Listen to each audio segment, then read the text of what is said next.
Hello everyone, this is Satyvarthi. Welcome to PR Exams Adda. ఈ రోజు మనం 10th October 2024 సంబంధించి టెట్ ప్రీవియస్ పేపర్స్ 24+24 అంటే మార్నింగ్ షిఫ్ట్ లోని ఆఫ్టర్నూన్ షిఫ్ట్ లోని కలిపి చేసేద్దాం. ఓకేనా? వెంటనే వీడియోలోకి వెళ్ళిపోదాం.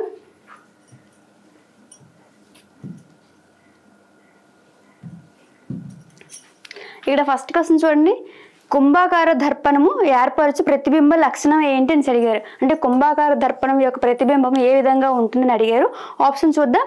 ఆప్షన్ 1 మిథ్య మరియు పెద్దది, ఆప్షన్ 2 నిజ మరియు పెద్దది, ఆప్షన్ 3 మిథ్య మరియు చిన్నది, ఆప్షన్ 4 నిజ మరియు చిన్నది. దీంట్లో కరెక్ట్ ఆప్షన్ వచ్చేసి option 3 is the correct option, మిథ్య మరియు చిన్నది. మనకి కుంభాకార దర్పణం ఉంది కదా, కుంభాకార దర్పణం ద్వారా ఏర్పరిచే ప్రతిబింబం అనేది మిథ్య అంటే అసలు తెరపైన పట్టలేము వాటిని, అలాగే చిన్నదిగా ఉంటుందన్నమాట. చూడండి, మనకి ఇప్పుడు వాహనాల్లో సైడ్ వ్యూ మిర్రర్ ఉంటుంది కదా, అంటే వెనుకవైపు వచ్చే వాహనాల మొత్తం ఇమేజ్ కూడా మనకి ఆ మిర్రర్లో కనిపిస్తుంది. మరి అక్కడ ఏ మిర్రర్ యూజ్ చేస్తున్నారు అంటే కుంభాకార దర్పణాన్ని యూజ్ చేస్తున్నారు. మరి దీని ద్వారా ఏర్పడిన ప్రతిబింబం ఎలా ఉంటుంది? మిథ్య మరియు చిన్నదిగా ఉంటుంది. ఫస్ట్ క్వశ్చన్ ఆన్సర్ వచ్చేసి థర్డ్ వన్ అమ్మా. నెక్స్ట్ క్వశ్చన్ చూద్దాం. సెకండ్ వన్ వచ్చేసి క్రింది వాక్యాల్లో సరికా అనేది అడిగారు. ఇక్కడ చూడండి, మనం క్వశ్చన్ సరైనది ఏది సరికా అనేది ఏది జాగ్రత్తగా చూసుకోవాలి. ఓకేనా? ఇక్కడ సరికా అనేది అడిగారు. ఇక్కడ మన ఆప్షన్స్ ఏంటి? అయస్కాంతం యొక్క సజాతి ధ్రువాలు ఒకదానికొకటి వికర్షించుకుంటాయి. ఓకే, సజాతి ధ్రువాలు ఏమవుతాయి? వికర్షించుకుంటాయి అనమాట. అలాగే విజాతి ధ్రువాలు ఏమవుతాయి? మరి ఆకర్షించుకుంటాయి. అంటే ఈ స్టేట్మెంట్ అనేది కరెక్టే. నెక్స్ట్ రెండవది ఏంటి? స్వేచ్ఛగా వేలాడదీసిన దండాయస్కాంతం ఎల్లప్పుడూ ఉత్తర దక్షిణ దిశలను సూచిస్తుంది. ఓకేనా?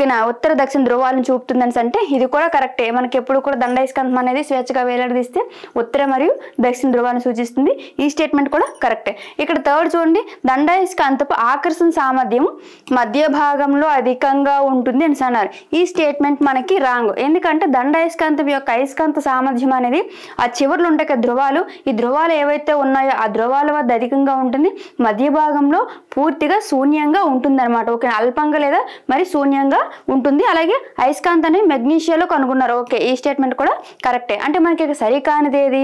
Option 3 is the correct answer. అంటే దండాయస్కాంతం యొక్క ఆకర్షణ సామర్థ్యం అనేది మధ్య భాగంలో అధికంగా ఉండదు, మధ్య భాగంలో అల్పంగా లేదా శూన్యంగా ఉంటుంది. నెక్స్ట్ క్వశ్చన్ చూద్దాం. థర్డ్ వన్ ఉంది కదా, వస్తువుపై పనిచేసే పీడనము మరియు స్పర్శతల వైశాల్యం ఏ విధంగా ఉంటేని అడిగారు. అంటే పీడనానికి వైశాల్యానికి స్పర్శతల వైశాల్యానికి ఎటువంటి సంబంధం ఉంటుందని అడిగారు. ఆప్షన్ చూద్దాం. ఆప్షన్ 1 అనులోమానుపాతంలో ఉంటుందా, ఆప్షన్ 2 విలోమానుపాతంలో ఉంటుందా, ఆప్షన్ 3 సమానంగా ఉంటుందా, ఆప్షన్ 4 సంబంధం లేకుండా ఉంటుందా అని అడిగారు. దీనికి కరెక్ట్ ఆన్సర్ వచ్చేసి option 2 is the correct answer. ఈ పీడనమును మరియు స్పర్శతల వైశాల్యాలు అనేవి ఒకదానికొకటి విలోమానుపాతంలో ఉంటాయి. ఓకేనా? నెక్స్ట్ క్వశ్చన్ చూడండి. ఇక్కడ ఏమడిగారు? కింది వాక్యాలను చదివి సరైన దాన్ని ఎంపిక చేయండి అని అడిగారు. ఇక్కడ మనకి 2 స్టేట్మెంట్స్ ఇచ్చారు. అదేంటి? అందులో రాజేష్ ఏం చెప్పాడు? గది ఉష్ణోగ్రత వద్ద కలప అనేది తనంతట తానుగా మండదు అని చెప్పారు. అలాగే రాకేష్ ఏం చెప్పారు? కలపకు జ్వలన ఉష్ణోగ్రత ఎక్కువ అని చెప్పేసి వాళ్ళిద్దరు స్టేట్మెంట్స్ ఇచ్చారు. అయితే వాళ్ళిద్దరు చెప్పిన దాంట్లో ఎవరు తప్పు చెప్పారు, ఎవరు ఒప్పు చెప్పారు, ఇద్దరు కరెక్ట్గా చెప్పారా లేదా ఇద్దరు రాంగ్గా చెప్పారు అనేది కిందనిచ్చారు. ఒకసారి చూద్దాం. ఇక్కడ ఏమన్నారు? రాజేష్ మరియు రాకేష్ ఇద్దరు ప్రకటనలు సరైనవే, లేదంటే రాజేష్ ప్రకటన సరైనది, రాకేష్ సరైనది కాదు. అలాగే థర్డ్ ఆప్షన్ లో ఏముంది? రాకేష్ ప్రకటన సరైనది కాదు, రాకేష్ సరైనది అని అన్నారు. అలాగే ఫోర్త్ ఆప్షన్ లో ఏమి ఇచ్చారు?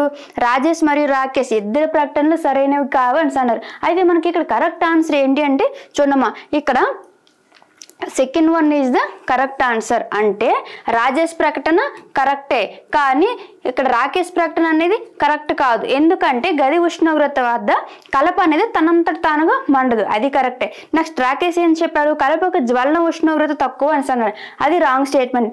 నిజానికి జ్వలన ఉష్ణోగ్రత అంటే ఏంటి? మరి ఏ ఉష్ణోగ్రత వద్ద అయితే ఇంధనం అనేది మండుతుందో దాన్ని జ్వలన ఉష్ణోగ్రతగా చెప్తారు. ఈ జ్వలన ఉష్ణోగ్రత అనేది మందకొడిగా దేనికి ఉంటుంది మరియు శీఘ్ర అంటే ఎక్కువగా దేనికి ఉంటుంది తక్కువగా దేనికి ఉంటుందని ఒకసారి చూడాలి. ఇప్పుడు శీఘ్ర దహన కారకాలు ఉంటాయి కదా, ఆ శీఘ్ర దహన కారకాలు అనేది ఎక్కువగా ఉంటుంది. అలాగే మందకొడి కారకాలు ఉంటాయి కదా, ఈ మందకొడి దహన కారకాలకి ఈ జ్వలన ఉష్ణోగ్రత అనేది తక్కువగా ఉంటుంది. మరి ఇక్కడ మందకొడి కారకాలు ఏంటి, జ్వలన కారకాలు ఏంటి ఒకసారి చూద్దాం. చూడండి,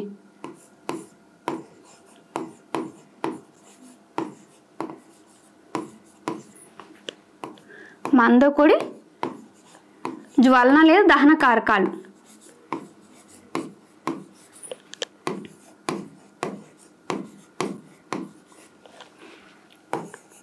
సెకండ్ వన్ ఏంటమ్మా? శీఘ్ర దహన కారకాలు. శీఘ్రం అంటే వెంటనే అని అర్థం. ఇక్కడ చూడండి, జ్వలన ఉష్ణోగ్రతని దేన్ని అంటారు అంటే ఏ ఉష్ణోగ్రత వద్ద అయితే ఇంధనం పూర్తిగా మండుతుందో దాన్ని జ్వలన ఉష్ణోగ్రతగా చెప్తారు. మరి అలాంటి జ్వలన ఉష్ణోగ్రత అనేది మందకొడి కారణాలకి ఏ విధంగా ఉంటుంది? ఎక్కువగా ఉంటుంది. అలాగే శీఘ్ర దహన కారకాలకి ఏ విధంగా ఉంటుంది? తక్కువగా ఉంటుంది. అంటే ఎక్కువగా ఉండడం అంటే అవి మండడానికి ఎక్కువ టైం తీసుకుంటాయి. మరి శీఘ్ర దహన కారకాలకి జ్వలన ఉష్ణోగ్రత తక్కువగా అంటే ఇవి అంటుకోవడానికి తక్కువ టైం తీసుకుంటాయి. ఫర్ ఎగ్జాంపుల్ ఇక్కడ మందకొడి కారకాలు ఉన్నాయి కదా, దీనికి వచ్చేసి కలప లేదా కర్ర అంటారు, ఇంకొకటి వచ్చేసి ప్లాస్టిక్ అమ్మ. ఈ రెండిటికి మరి జ్వలన ఉష్ణోగ్రత ఏ విధంగా ఉంటుంది? ఎక్కువగా ఉంటుంది. అంటే అవి మండడానికి ఎక్కువ టైం తీసుకుంటాయి. అలాగే శీఘ్ర దహన కారకాలు ఉన్నాయి కదా, చూడండి ఇప్పుడు కర్పూరము, పెట్రోలు, నెక్స్ట్ డీజిల్, అలాగే సహజ వాయువు, ఎల్పిజి ఉంటాయి కదా, వీటన్నిటిని ఏమంటారు? శీఘ్ర దహన కారకాలు అంటారు. చూడండి, కిరోసిన్, పెట్రోలు, కర్పూరం అండ్ సిఎన్జి.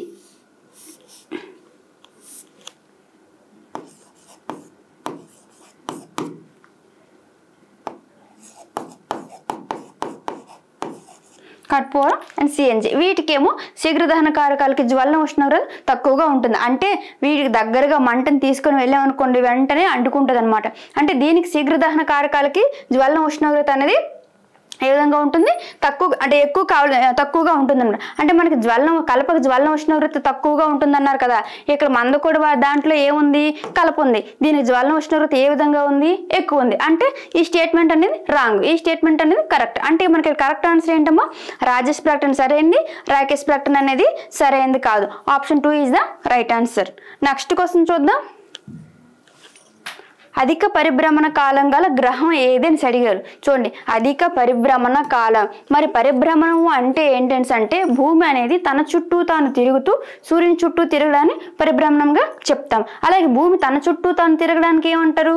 భ్రమణం అంటారు. మరి ఈ పరిభ్రమణం అనేది ఏ గ్రహంకి ఎక్కువగా ఉంటుందని అడిగారు. అయితే మనకి విశ్వంలో మొత్తం ఎన్ని గ్రహాలు ఉన్నాయి? ప్రస్తుతం అయితే 8 గ్రహాలు ఉన్నాయి. ఆ 8 గ్రహాలు కూడా సూర్యుని చుట్టూ తిరుగుతూ ఉంటాయి. ఈ గ్రహాలు వాటి గురించి ఒకసారి భ్రమణ కాలము, పరిభ్రమణ కాలం చూద్దాము.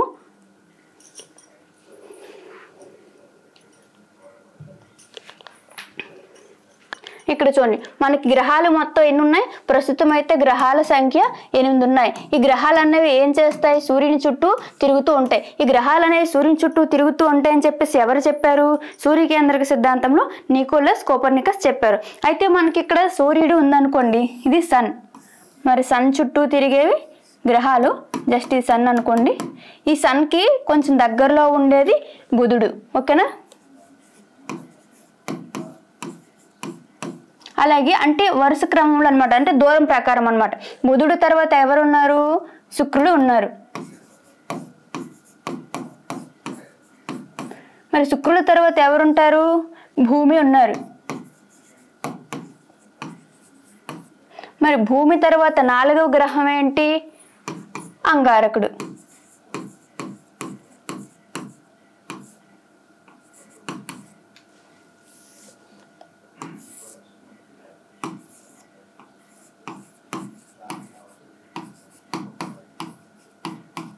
మరి 5వ గ్రహం ఏంటి? బృహస్పతి.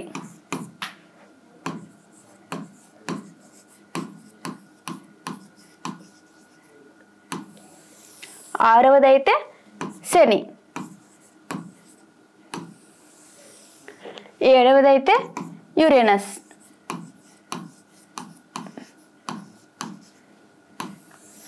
8వది వచ్చేసి నెప్ట్యూన్.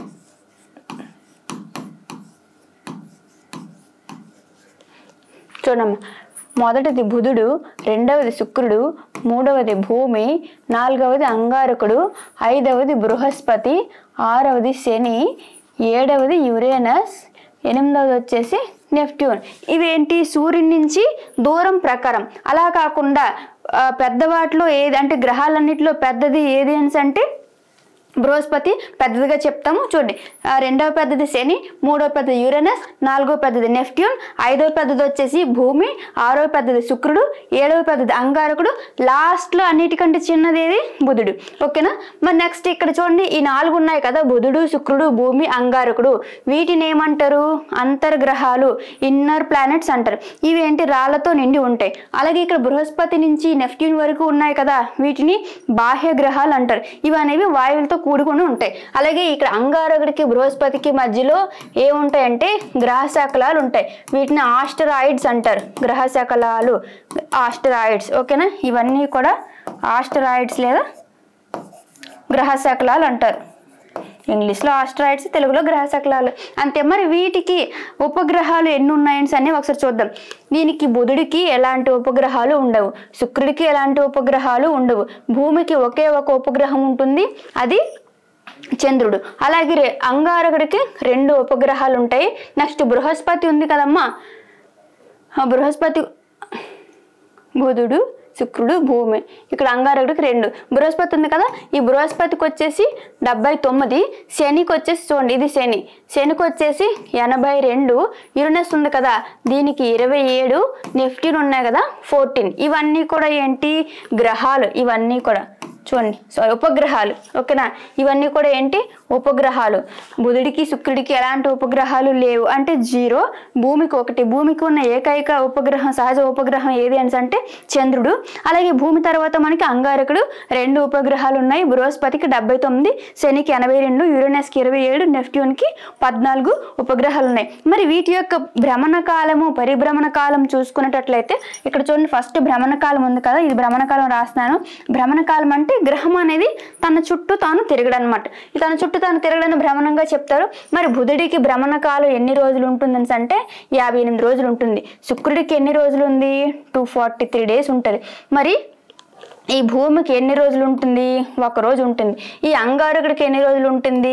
1 రోజే ఉంటుంది. అలాగే బృహస్పతి ఉంది కదా, అన్నిటికంటే తక్కువ రోజులమ్మ, 9 గంటల 56 నిమిషాలు. ఒక్కొక్క దగ్గర అకాడమిక్ బుక్లో 59 నిమిషాలు ఉంది, ఒక దగ్గర 56 నిమిషాలు ఉంది. 9 గంటల 56 నిమిషాలు. అలాగే శని ఉంది కదా, శనికి వచ్చేసరికి 10 గంటల 40 నిమిషాలు ఉంటుంది. అలాగే దీనికి వచ్చేసరికి 17 గంటల 4 నిమిషాలు ఉంటుంది. దీనికి వచ్చేసి అలాగే ఏంటది నెప్ట్యూన్కి వచ్చేసరికి 16 గంటల 7 నిమిషాలు ఉంటుంది.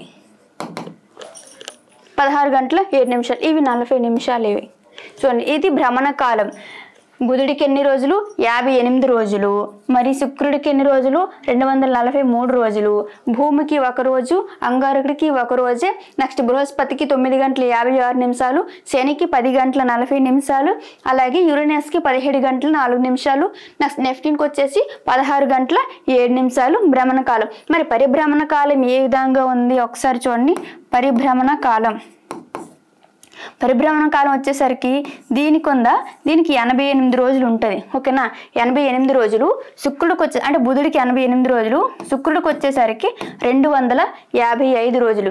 భూమికి ఉంది కదా, మరి భూమికి వచ్చేసి 365 రోజుల 6 గంటలు ఉంటుంది. ఈ 6 గంటలు అనేవి 4 సంవత్సరాలకు ఒకసారి కలిసి లీవ్ సంవత్సరంగా ఏర్పడుతుంది భూమికి. మరి అంగారకుడికి ఉంది కదా, అంగారకుడికి వచ్చేసరికి 687 డేస్ ఉంటుంది. మరి శని ఉంది కదా, బృహస్పతి ఉంది కదమ్మా, బృహస్పతికి వచ్చేసి 11 సంవత్సరాల 11 నెలలు ఉంటుంది. 11 సంవత్సరాల 11 నెలలు. ఈ శని ఉంది కదా, శనికి ఎన్ని సంవత్సరాలు పడుతుందంటే 29 ఇయర్స్ పడుతుంది. అలాగే యురేనస్కి వచ్చేసరికి ఎన్ని సంవత్సరాలు పడుతుంది? 84 ఇయర్స్ పడుతుంది. నెక్స్ట్ లాస్ట్ నెప్ట్యూన్కి ఎన్ని సంవత్సరాలు పడుతుంది? 164 ఇయర్స్ పడుతుంది. ఇది 84 సంవత్సరాలు. ఇంకొకసారి చూడండి, పరిభ్రమణ కాలం అనేది బుధుడికి 88 రోజులు, అలాగే శుక్రుడికి 255 రోజులు, నెక్స్ట్ భూమికి 365 రోజుల 6 గంటలు, ఇంకొకటి ఏంటి అంగారకుడికి 687 రోజులు, దీనికి వచ్చేసి బృహస్పతికి 11 సంవత్సరాల 11 నెలలు, దీనికి ఏంటమ్మో శనికి 29 సంవత్సరాలు, యురేనస్కి వచ్చేసి 84 సంవత్సరాలు, లాస్ట్లో నెప్ట్యూన్కి వచ్చేసరికి 164 సంవత్సరాలు. మనకి ఈ పట్టికలో చూసుకుంటే అన్నిటికంటే పరిభ్రమణ కాలం దేనికి ఎక్కువగా ఉంది ఉంది అంటే యురేనస్ నెప్ట్యూన్కి ఉంది 164 సంవత్సరాలు. ఆ తర్వాత దేనికి ఉంది? యురేనస్కి 84 సంవత్సరాలు. ఇది గ్రహాలు వాటి పరిభ్రమణ కాలము ఉపగ్రహాలకి సంబంధించి. మరి ఇక్కడ మనకి క్వశ్చన్ ఏం అడిగారు ఒకసారి చూడండి. అధిక పరిభ్రమణ కాలం కలిగిన గ్రహం అని అడిగారు. మరి ఇక్కడ యురేనస్కి ఎన్ని సంవత్సరాలు ఉన్నాయని చెప్పామమ్మా? యురేనస్కి 84 ఇయర్స్ ఉంటుంది, 84 సంవత్సరాలు. ఓకేనా? అంటే దీనికి అంటే ఇక్కడ చూసుకుంటే దీనికి ఎక్కువ రోజులు ఎక్కువ సంవత్సరాలు అనేది పరిభ్రమణ కాలంగా ఉంది. కరెక్ట్ ఆన్సర్ వచ్చేసి యురేనస్. ఓకేనా? నెక్స్ట్ క్వశ్చన్ చూడండి. క్రింది వానలో సరైన సహజ పారిశుద్ధ్య కార్మికులను గుర్తించండి అని అడిగారు. సహజ పారిశుద్ధ్య కార్మికులు అంటే ఏంటి? మన వాతావరణాన్ని అంటే నీట్గా ఉంచేవన్నమాట. వాతావరణం పైన ఉండి ఏ చెత్త చెదరలు ఉన్నాయి వాటిని తిని ఆ వాతావరణాన్ని బాగు చేసేవన్నమాట. ఇక్కడ ఏంటమ్మా చూడండి, ఆప్షన్స్ ఏమి ఇచ్చారు? ఆప్షన్ అంటే ఇక్కడ కొన్ని జంతువులు ఇచ్చారు, తర్వాత మళ్ళీ ఆప్షన్స్లో ఏమేమి బాగు చేస్తే అని చెప్పేసి అడిగారు. చూడండి, ఇక్కడ పంది, రాబందు, నక్క, ఎలుక. మనకి ఆప్షన్స్లో ఏమి ఇచ్చారు? ఏ మరియు బి. అంటే పంది మరియు రాబందు శుభ్రం చేస్తాయా, లేదంటే బి మరియు డి రాబందు మరియు ఎలుక శుభ్రం చేస్తాయా, లేదంటే ఏ మరియు డి అంటే పంది మరియు ఎలుక అనేవి శుభ్రం చేస్తాయా, లేదంటే బి మరియు సి రాబందు మరియు నక్క వాతావరణాన్ని శుభ్రం చేసి పారిశుద్ధ్య కార్మికులుగా చెప్తారని అంటే correct option is the B and C. చూడండి, ఇక్కడ రాబందును అలాగే నక్క. ఈ రాబందును ఈ నక్క ఏంటంటే చనిపోయిన జంతు కళేబరాలని తినేసి మనకి వాతావరణాన్ని శుభ్రం చేసి పారిశుద్ధ్య కార్మికులుగా పేర్కొనబడతాయి. ఓకేనా? అంటే దీనికి కరెక్ట్ ఆన్సర్ ఏంటి? 4 is the correct answer, B and C. Next question ఇక్కడ చూడండి. మన కళ్ళు, ఎముకలు, దంతాలు మరియు చిగుళ్ళు అనేవి ఆరోగ్యంగా ఉంచడంలో సహాయపడే పోషకం ఏంటి అని అన్నారు. అంటే ఇక్కడ చూడండి, మనం తీసుకునే ఆహారంలో మొత్తం ఎన్ని పోషకాలు ఉంటాయి? 5 రకాల పోషకాలు ఉంటాయి. అవేంటి? పిండి పదార్థాలు, అలాగే మాంసకృతులు లేదా ప్రోటీన్లు అంటారు వాటిని, కొవ్వులు, మినరల్స్ అంటే ఖనిజ లవణాలు, విటమిన్స్. ఈ 5 కూడా మనకి కళ్ళు, ఎముకలు, దంతాలు అండ్ చిగుళ్ళు అనమాట. ఇవన్నీ గమ్స్ అంటారు కదా, ఇవన్నీ కూడా హెల్దీగా ఉండడానికి ఏవి సహాయపడే పోషకం ఏంటి అని అడిగారు. ఆప్షన్ చూద్దాం ఒకసారి. Option 1 vitamins, option 2 carbohydrates, option 3 కొవ్వులు, ఆప్షన్ 4 పీచు పదార్థాలు. ఇక్కడ మనకి కరెక్ట్ ఆన్సర్ ఏంటి అంటే option 1 is the correct answer. విటమిన్లు. మనకి కళ్ళు అనేవి ఆరోగ్యంగా ఉండడానికి విటమిన్ ఏ సహాయపడుతుంది. విటమిన్ ఏని రెటినాల్గా చెప్తాం అనమాట, అంటే రేచీకటి రాకుండా నివారిస్తుంది.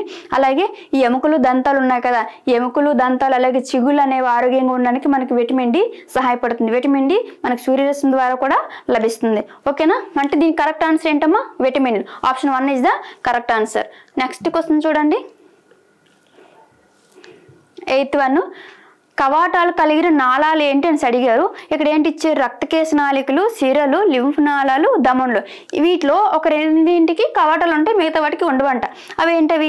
ఏ మరియు బి అంటే సిరలును అదే రక్తకేశ నాళికలను సిరలకు ఉంటాయా, లేదంటే సి మరియు డి సిరలకును లింఫ్ నాళాలకును దమనులకు ఉంటాయా, లేదంటే ఏ అండ్ సి రక్తకేశ నాళికలను లింఫ్ నాళాలకు ఉంటాయా, లేదంటే బి అండ్ సి సిరలకును అలాగే ఇంకోటి 4th 1 ఏంటమ్మా? లింఫ్ నాళాలకు అనేవి కవాటాలు ఉంటాయి అని అడిగారు. ఇక్కడ కరెక్ట్ ఆప్షన్ వచ్చేసి 4th 1 అమ్మా, బి అండ్ సి అంటే సిరల్లోనూ అలాగే లింఫ్ నాళాల్లో మాత్రమే కవాటాలు ఉంటాయి. ఓకేనా? మరి దీని కరెక్ట్ ఆన్సర్ ఏంటంటే బి అండ్ సి సిరలు మరియు లింఫ్ నాళాలు. నెక్స్ట్ క్వశ్చన్ చూడండి. ఇక్కడ పోరాట లేదా పలాయన హార్మోన్గా పిలువబడే హార్మోన్ ఏది అని అడిగారు. ఇక్కడ కొన్ని హార్మోన్స్ ఇచ్చారు కదా, టెస్టోస్టెరాన్, థైరాక్సిన్, అడ్రినలిన్, సొమటోట్రోఫిన్. ఈ 4 కూడా పోరాట లేదా పలాయన హార్మోన్ ఫ్లైట్ ఆర్ ఫైట్ అంటారు అనమాట. ఫ్లైట్ ఆర్ ఫైట్ హార్మోన్గా పిలువబడే హార్మోన్ ఏది అని అడిగారు. కరెక్ట్ ఆన్సర్ వచ్చేసి అడ్రినలిన్. చూడండి, ఇది అడ్రినలిన్. ఓకేనా? అధివృక్క గ్రంథి అనేది దీన్ని స్రవిస్తుంది. ఇది మూత్రపిండాలపైన ఉంటుంది. మరి ఈ అడ్రినలిన్ అనేది ఏం చేస్తుందో మనకి హృదయ స్పందనని పెంచుతుంది, అలాగే రక్తంలో చక్కెర శాతాన్ని పెంచుతుంది. ఓకేనా? అలాగే ధమనుల యొక్క గోడలు ఉంటాయి కదా, వాటి యొక్క సంకోచాన్ని కూడా పెంచుతుంది ఈ అడ్రినలిన్. మన మానవ శరీరంలో మూత్రపిండాలపైన ఒక టోపీ ఆకారంలో ఉంటుంది అధివృక్క గ్రంథి. ఆ అధివృక్క గ్రంథి రిలీజ్ చేసే హార్మోన్ ఏది అంటే ఈ అడ్రినలిన్. ఈ అడ్రినలిన్ వల్ల మనకి భావోద్వేగాలు కూడా కంట్రోల్లో ఉంచబడుతుంటాయి. అందుకే దీన్ని పోరాట లేదా పలాయన హార్మోన్గా పిలువబడతారు. ఓకేనా? దీనికి కరెక్ట్ ఆప్షన్ ఏంటి అంటే C is the correct option, adrenaline. Next question చూడండి.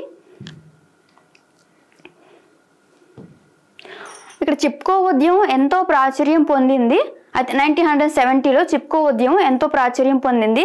హిందీలో చిప్కో అంటే చిప్కో అంటే అర్థం ఏంటి అని అడిగారు. చూడండి, హిందీ లాంగ్వేజ్లో చిప్కో అనగా మీనింగ్ ఏంటి అని అడిగారు. ఆప్షన్ చూద్దాం. హత్తుకోవడం, అల్లుకోవడం, ప్రోత్సహించడం, నిమగ్నం అవడం. దీని కరెక్ట్ ఆప్షన్ ఏంటంటే హత్తుకోవడం అమ్మ. చిప్కో అనగా హిందీలో ఏమంటారు? హత్తుకోవడం. మరి ఈ చిప్కో ఉద్యమానికి ఎవరు లీడర్షిప్ అంటే వహించారని అంటే సుందర్లాల్ బహుగుణా గారు లీడర్షిప్ వహిస్తారు. ఓకేనా. ఇక్కడ కజారియా వృక్షాలు ఉంటాయి. ఆ వృక్షాలను కొట్టిస్తుంటే అక్కడ ఉండే గిరిజనులు ఏం చేస్తారు? ఈ వృక్షాలను కొట్టొద్దని చెప్పేసి ఆ చెట్టు చుట్టూ ఇలాగ హగ్ చేసుకుని ఉంటారు. అలాగే హిందీ లాంగ్వేజ్లో చిప్కో అంటే హత్తుకోవడం అని అర్థం. నెక్స్ట్ క్వశ్చన్ చూడండి. పశువుల్లో గాలికుంటు వ్యాధిని కలిగించే సూక్ష్మజీవి ఏదైనా అడిగారు. పశువుల్లో గాలికుంటు వ్యాధి. చూడండి, మనకి జంతువుల్లో కొన్ని శిలీంధ్రాల ద్వారా, వైరస్ ద్వారా, బ్యాక్టీరియల్ ద్వారా వచ్చే వ్యాధులు ఉంటాయి. అందులో ఏంటి అడిగారు? గాలికుంటు వ్యాధిని ఇది ఏంటి కలిగిస్తుంది అని అడిగారు. ఆప్షన్ చూద్దాం.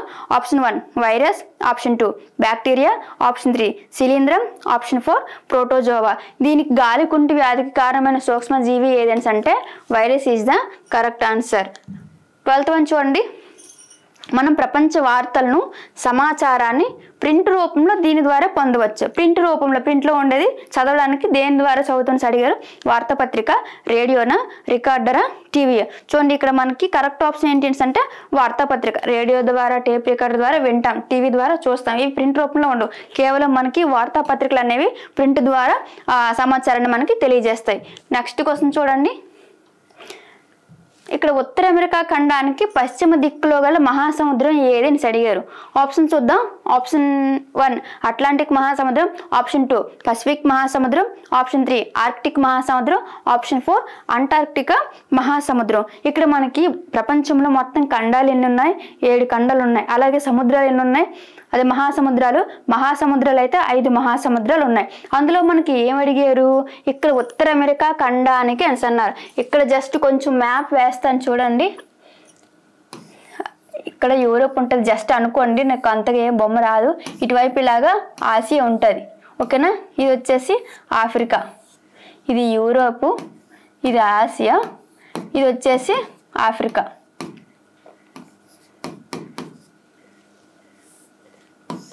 ఇదంతా కూడా ఇలా ఏసీ అనుకోండి, జస్ట్ ఇమేజిన్ కోసమే. ఇటువైపు ఏముంటుంది? మనకి ఉత్తర అమెరికా ఉంటుంది, నార్త్ అమెరికా, ఇటు వచ్చేసి సౌత్ అమెరికా ఉంటుంది. ఇదంతా కూడా అంటార్క్టికా ఉంటుంది. ఇక్కడ వచ్చేసి మనకి ఆస్ట్రేలియా ఉంటుంది. ఓకేనా. ఇవన్నీ కూడా 7 ఖండాలు అనుకోండి. మరి 5 మహాసముద్రాలు అనేవి ఎక్కడ ఉంటాయి చూడండి. ఇంతకీ మహాసముద్రం అంటే ఏంటంటే అంటే 2 ఖండాలను వేరు చేస్తూ ఉండేదని మహాసముద్రంగా చెప్తారు. 2 దేశాల మధ్యన ప్రవహించేదాన్ని అయితే సముద్రంగా చెప్తారు. ఇక్కడ మనకి చూడండి మహాసముద్రాలు 5 అని చెప్పాం కదా. ఇక్కడ ఇటు పైన ఉత్తర భాగంలో ఆర్కిటిక్ మహాసముద్రం ఉంటుంది. చూడండి, మనకి మ్యాప్లో చూసుకున్నట్లయితే పసిఫిక్ మహాసముద్రము 2 వైపులా ఉంటుందమ్మా. పసిఫిక్ ఎందుకంటే మనకి భూమి అనేది జియోయిడ్ షేప్లో గుండ్రంగా ఉంటుంది కదా. కాబట్టి ఇలాగ మన గ్లోబ్ పైన తిప్పేటప్పుడు మనకు పసిఫిక్ అనేది ఇటు ఈస్ట్ సైడ్ కనిపిస్తుంది, వెస్ట్ సైడ్ కూడా కనిపిస్తుంది అనమాట. ఈస్ట్ పసిఫిక్, ఇటువైపు కూడా పసిఫిక్కే ఉంటుంది. ఓకేనా.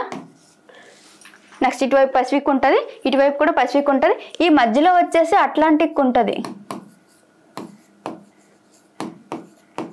కిందన అంటార్క్టిక్ మహాసముద్రం ఉంటుంది అనమాట. చూడండి, ఆర్కిటిక్, అట్లాంటిక్, పసిఫిక్, అట్లాంటిక్, ఇది అంటార్క్టిక్. ఇక్కడ కూడా ఇండియన్ ఓషన్ ఉంటుంది అనమాట. కిందనే హిందూ మహాసముద్రం ఉంటుంది. అయితే మనకి ఇక్కడ ఏం అడిగారు క్వశ్చన్లో? ఉత్తర అమెరికా ఖండానికి అని అన్నారు. చూడండి, ఉత్తర అమెరికా ఖండం ఎక్కడుంది? ఇటువైపు, ఇది ఉత్తర అమెరికా ఖండం. దానికి ఏ భాగంలో అడిగారు? పశ్చిమ దిక్కులు అన్నారు. పశ్చిమ అంటే ఇదే కదా, ఇటువైపు పశ్చిమ, ఇటువైపు తూర్పు, పైన ఉండేది ఉత్తర, కింద ఉండేది దక్షిణం. మరి ఉత్తర అమెరికా ఖండానికి పశ్చిమ దిక్కులో ఏ సముద్రం ఉందంటే పసిఫిక్ మహాసముద్రం ఉంది. అంటే మనకి ఇక్కడ కరెక్ట్ ఆప్షన్ ఏంటి అవుతుందన్నా? పసిఫిక్ మహాసముద్రం అనేది కరెక్ట్ ఆప్షన్ అవుతుంది. అంటే option 2 is the right answer. ఓకేనా. నెక్స్ట్ క్వశ్చన్ చూడండి. ఇక్కడ శాతవాహనులకు సంబంధించి సరైన వాక్యాలను గుర్తించండి అని అడిగారు. ఎవరికి సంబంధించి? శాతవాహనులకు సంబంధించి సరైన వాక్యం అడిగారు. ఆప్షన్ చూద్దాం ఒకసారి. ఇక్కడ కొన్ని స్టేట్మెంట్లు ఇచ్చారు. దానికంటే ముందు ఏమన్నారు, ఇక్కడ శాతవాహనుల రాజధాని అనేది ధాన్య కటకం. ఓకే, ఇది కూడా కరెక్టే. నెక్స్ట్ ఇంకేంటి, శాతవాహనులకు రోమ్ రాజ్యంతో వ్యాపార సంబంధాలు ఉండేవి. ఓకే, వీళ్ళు రోమ్ మరియు బెంగాల్తో వ్యాపారాలు ఎక్కువగా చేసేవారు శాతవాహనులు, ఇది కూడా కరెక్టే.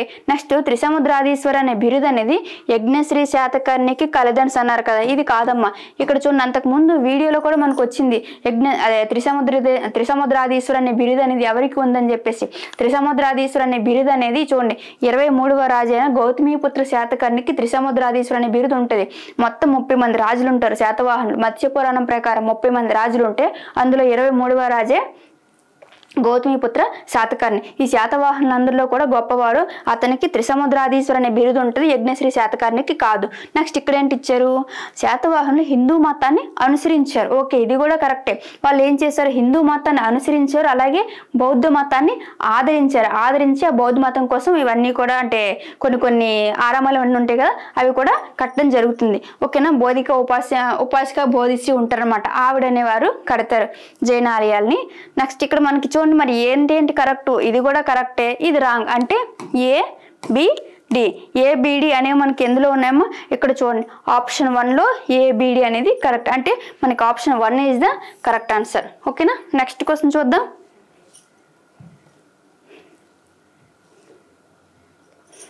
భారతదేశంలో ఈ క్రింది రాష్ట్రం గుండా కర్కట రేఖ అనేది ప్రయాణించదని అడిగారు.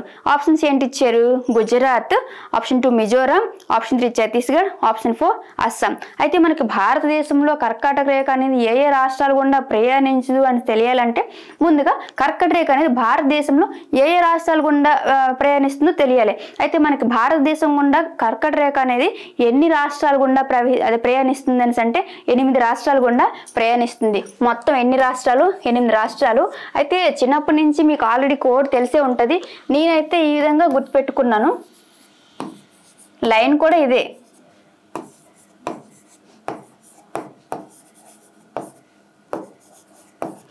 ఇక్కడ గురామచ్చ జాపత్రిం అని నేను గుర్తుపెట్టుకున్నాను. ఇక్కడ గు అంటే గుజరాత్ అన్నమాట, ఇది వెళ్ళే లైన్ కూడా ఎలానే. నెక్స్ట్ రాజస్థాన్, కానీ గుజరాత్ నుంచి కాదు, మిజోరాం కింది నుంచి వెళ్తుంది.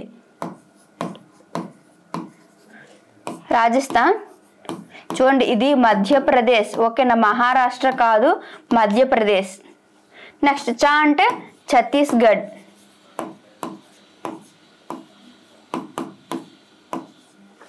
అలాగే జా అంటే జార్ఖండ్. పా అంటే పశ్చిమ బెంగాల్.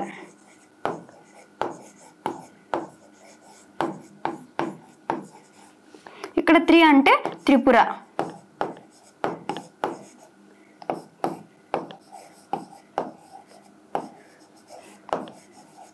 మీ అంటే మిజోరాం. చూడండి, మిజోరాం, త్రిపుర, పశ్చిమ బెంగాల్, జార్ఖండ్, ఛత్తీస్గఢ్, మధ్యప్రదేశ్, రాజస్థాన్, గుజరాత్, ఈ 8 రాష్ట్రాల గుండా మనకి కర్కట రేఖ అనేది ప్రయాణిస్తుంది. అందులో ఇక్కడ చూడండి రాజస్థాన్ ఉంది కదా, రాజస్థాన్ రాష్ట్రంలో తక్కువ దూరం ప్రయాణిస్తుంది.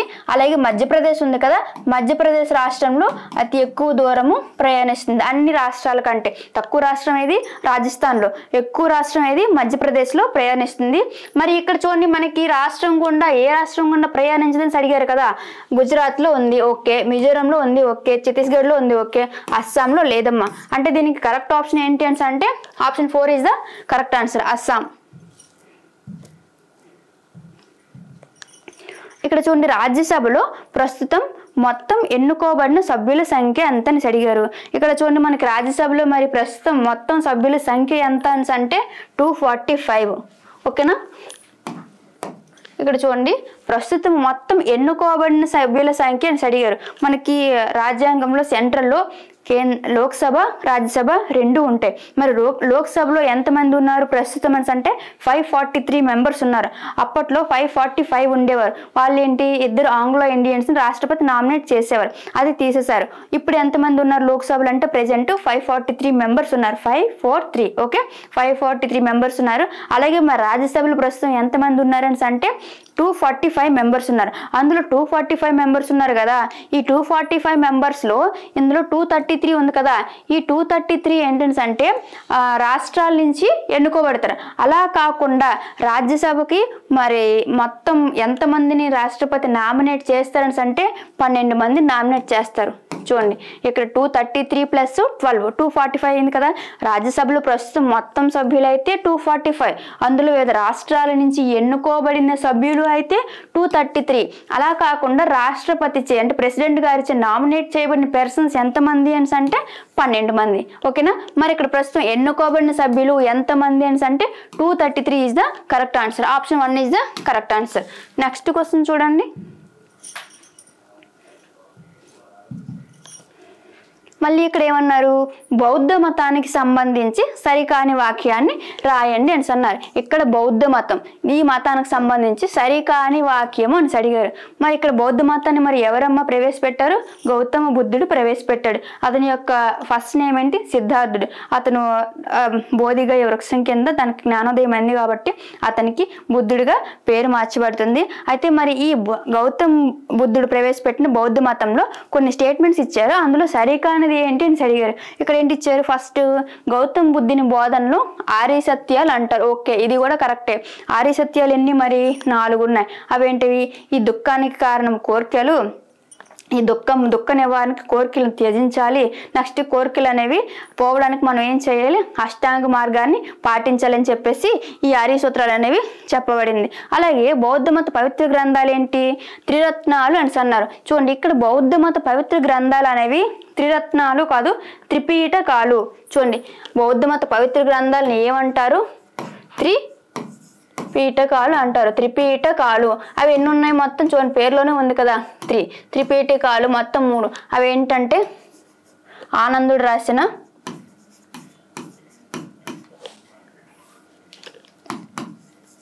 సుత్త పిటకం, అలాగే ఉపాలి రాసిన వినయ పిటకం, అలాగే మొగలి పుత్త తిస్స. ఇతను వచ్చేసి అశోకుని యొక్క సోదరుడు, తమ్ముడు మొగలి పుత్త తిస్స. ఇతను రాసింది ఏంటంటే అభిధమ్మ పిటకం. అశోకుడు ఏం చేస్తాడని అంటే తను రాజ్యానికి రావడం కోసము 99 మంది సోదరులను చంపేసి ఒకే ఒక్క తమ్ముడిని విడిచిపెట్టేస్తాడు. ఇతనంటే అశోకుడికి చాలా ఇష్టం అంట. ఆ విడిచిపెట్టేసిన తమ్ముడే ఈ మొగలి పుత్త తిస్స. అతను రాసిందే ఈ అభిధమ్మ పిటకం. ఉపాలి అనే అతను వినయ పిటకాన్ని రాస్తారు. అలాగే ఆనందుడు అనే అతను సుత్త పిటకాన్ని రాయడం జరుగుతుంది. ఈ మూడింటిలో పెద్దది ఏదేని అంటే సుత్త పిటకం. మరి బౌద్ధ మత పవిత్ర గ్రంథాలను ఏ పేరుతో పిలుస్తారు?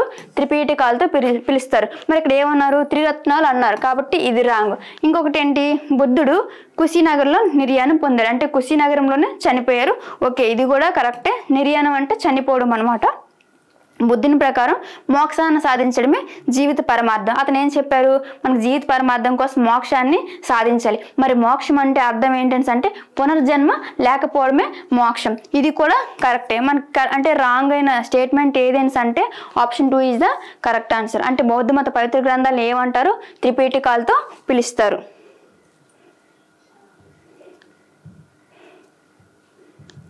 నెక్స్ట్ క్వశ్చన్ చూడండి. ఇక్కడ భిలాయ్ ఇనుము ఉక్కు కర్మాగారం ఈ దేశ సహకారంతో స్థాపించబడింది అని అడిగారు. ఆప్షన్ చూద్దాం. Option 1 Britain, option 2 Germany, option 3 America, option 4 Soviet Russia. మరి భిలాయ్ ఇనుము ఉక్కు కర్మాగారం అనేది ఏ దేశ సహకారంతో స్థాపించబడింది అని అంటే option 4 is the correct answer. Russia సహకారంతో స్థాపించబడింది. చూడండి భిలాయ్, రూర్కెలా, దుర్గాపూర్ ఆ 3 కూడా ఒకే టైంలో వస్తాయమ్మా. నెక్స్ట్ ఇక్కడ ఏంటి? కులాలు షెడ్యూల్ తెగల అత్యాచార నిరోధక చట్టం చేయబడిన సంవత్సరం ఏంటి అని అడిగారు. సో 1998, 1992, 1988, 1989. మరి ఏ సంవత్సరంలో మనకి ఈ అకృత్యాల నిరోధక చట్టం చేయబడింది, అత్యాచార నిరోధక చట్టం చేయబడింది అని అంటే అట్రాసిటీ యాక్ట్ అంటారు కదా, 1989 ఈజ్ ద రైట్ ఆన్సర్.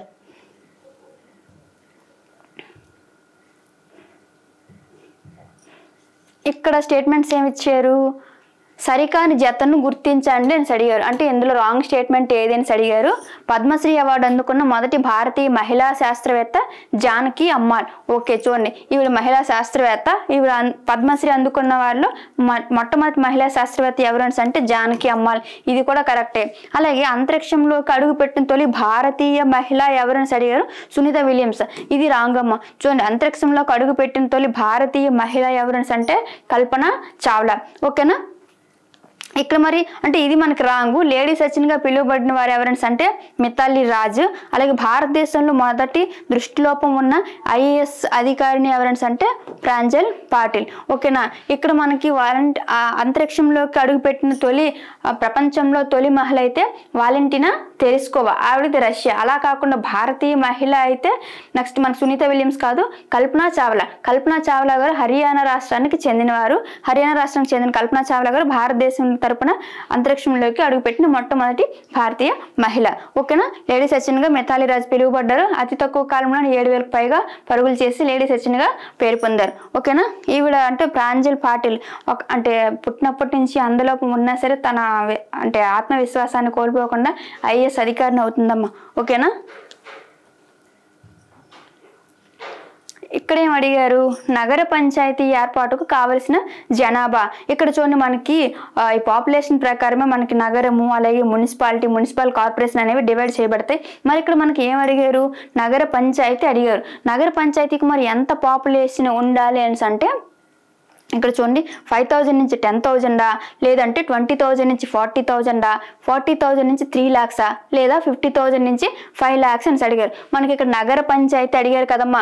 నగర పంచాయతీకి అయితే 20,000 నుంచి 40,000 అయితే సరిపోతుంది. ఓకేనా. అలాగే ఇక్కడ చూడండి 40,000 నుంచి 3 lakhs ఇచ్చారు కదా. ఈ 40,000 నుంచి 3 lakhs ఇచ్చినది ఏంటంటే మున్సిపాలిటీకి కావలసిన జనాభా. అంటే ఒక మున్సిపాలిటీ ఏర్పడాలంటే అక్కడ ఎంత జనాభా ఉండాలి అంటే 40,000 నుంచి 3 lakhs వరకు ఉండాలి. 3 lakhs అబోవ్ ఉన్నారనుకోండి, అప్పుడు మున్సిపల్ కార్పొరేషన్ గా ఏర్పాటు చేయబడుతుంది. మరి ఇక్కడ మనకి ఏంటమ్మా నగర పంచాయతీకి కావాల్సిన జనాభా ఎంత? మరి option 2 is the correct answer. 20,000 నుంచి 40,000 పీపుల్ అనేవారు అక్కడ ఉండాలి.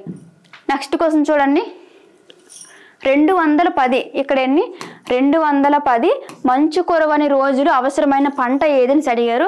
Option 1 jute, option 2 coffee, option 3 పొగాకు, ఆప్షన్ 4 కాటన్ అంటే పత్తి. కరెక్ట్ ఆప్షన్ ఏంటి అంటే option 4 is the correct answer. పత్తికి ఏంటంటే 210 మంచు కురవని రోజులు అనేవి కావాలంట. Option 4 is the correct answer. Next question చూడండి. తేలి నీలాపురం పక్షి సంరక్షణ కేంద్రం ఈ జిల్లాలో ఉంది. మనకి ఇక్కడ చూడండి కొన్ని జిల్లాల్లో కొన్ని ముఖ్యమైన ప్రదేశాలు ఉన్నాయి. అందులో మనకి ఏం అడిగారు. తేలి నీలాపురం పక్షి సంరక్షణ కేంద్రం అడిగారు. ఇక్కడ తేలి నీలాపురం పక్షి సంరక్షణ కేంద్రం ఇది ఎక్కడ ఉంది అంటే ఆప్షన్ 1 విజయనగరం, ఆప్షన్ 2 పశ్చిమ గోదావరి, ఆప్షన్ 3 శ్రీకాకుళం, ఆప్షన్ 4 వైఎస్ఆర్ కడప. దీనికి కరెక్ట్ ఆన్సర్ ఏంటి అంటే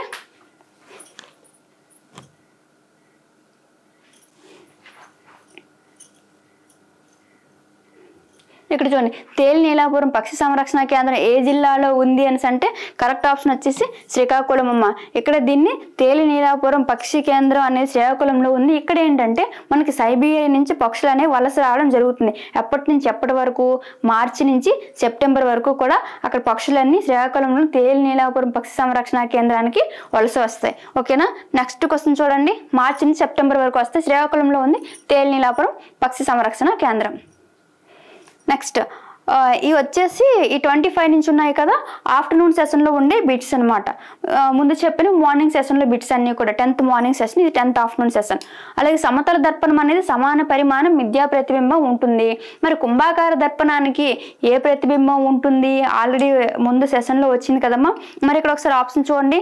కురచైన మిథ్యా ప్రతిబింబమా, కురచైన నిజ ప్రతిబింబమా, పెద్దదైన మిథ్యా ప్రతిబింబమా, పెద్దదైన నిజ ప్రతిబింబమా ఉంటుందని అడిగారు.